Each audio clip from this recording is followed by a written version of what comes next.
மூத்த பத்திரிகையாளர் திரு ரமேஷ் அவர்கள் இணைந்திருக்கிறார். சார், செங்கோட்டையனை தாவேக்க பயன்படுத்திக்கணும் அப்படின்னு சொன்னீங்க. இந்த நிர்வாக குழுவினுடைய தலைமை ஒருங்கிணைப்பாளர் அப்படின்ற பதவி எப்படி பார்க்குறீங்க? செங்கோட்டையனுடைய பணி எப்படி இருக்கும்? அண்ணா திராவிட முன்னேற்ற கழகத்தினுடைய செயல்பாட்டில் அதிருப்தியுற்றிருப்பவர்கள் அல்லது ஒதுங்கி இருப்பவர்கள் இப்போது மாற்று ஆப்ஷனாக திரு விஜய் அவர்களை பார்ப்பதற்கு திரு செங்கோட்டையன் வழி ஏற்படுத்தி கொடுத்திருக்கிறார். திரு செங்கோட்டையன் அவர்களுக்கு திராவிட முன்னேற்ற கழகத்தில் இணையுமாறு அழைப்பு வந்த நிலையிலும் அந்த அழைப்பை மறுதளித்துவிட்டு திமுகவை கூர்மையாக வலிமையாக எதிர்க்கக்கூடிய தமிழக வெற்றிக் கழக தலைவர் நடிகர் திரு விஜய் அவர்களுடைய தலைமையை ஏற்றிருப்பது என்பது அந்த கட்சிக்கு பலம் சேர்ப்பதோடு அதிமுகவை பலவீனப்படுத்துவதற்கும் வழிவகுக்கும்.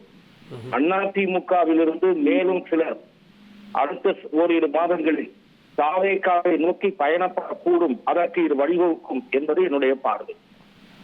அடிப்படையில திரு செங்கோட்டையன் வெளியில வந்தது அதிமுக ஒன்றிணையணும் அப்படின்னு குரலை கொடுத்துரு. ஆனா அதுக்கு நேர் எதிராக சம்பந்தமே இல்லாம போய் தாவேக்கால இணைகிறாரு. ஏன் இவ்வளவு முரண்? இது முரண் அல்ல. அதிமுகவினுடைய பொதுச் செயலாளராக இருக்கக்கூடிய எடப்பாடி பழனிசாமி கட்சியினுடைய 6 முன்னணி தலைவர்கள் சேர்ந்து வலியுறுத்தி எழுப்பிய குரலுக்கு செவிமடுக்க மறுத்ததால் நேர்ந்த எதிர்வினை. ஆகவே இதற்கு முழு பொறுப்பேற்க வேண்டியவர் திரு எடப்பாடி பழனிசாமி தான். இந்த 6 பேரில் மற்ற 5 பேர் அமைதியாக இருக்கிறார்கள்.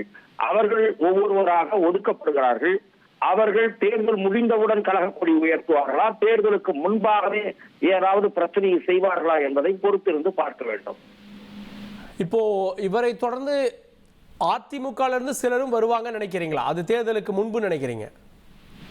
தேர்தலுக்கு முன்பு நடைபெறலாம். அதிமுகவில் அதிருப்தியாக இருப்பவர்கள், ஒதுக்கப்பட்டிருப்பவர்கள் அல்லது தேர்தலில் வாய்ப்பு மறுக்கப்படும் என்ற சூழலில் தெரிந்தவர்கள் மாறக்கூடும்.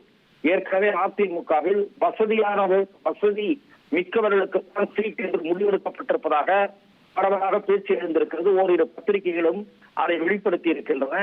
அதுதான் உண்மையான நிலை என்று உறுதியானால் மேலும் சிலர் தாவேக்காவை நோக்கி படையெடுக்க கூடும். இது பெர்செப்ஷன்ல திமுக விசஸ் தாவேக்கா அப்படின்னு கொண்டு போகும் நினைக்கிறீங்களா? நிச்சயமாக திமுக விசஸ் தாவேக்கா என்ற போட்டி நிச்சயமாக உருவாகும்.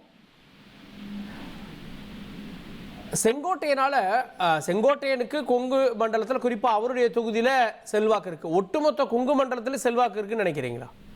கொங்கு மண்டலத்தில் திரு செங்கோட்டையன் ஒட்டுமொத்த கொங்கு மண்டலத்திலும் அவருக்கு செல்வாக்கு இருக்கிறது என்று கூறவில்லை.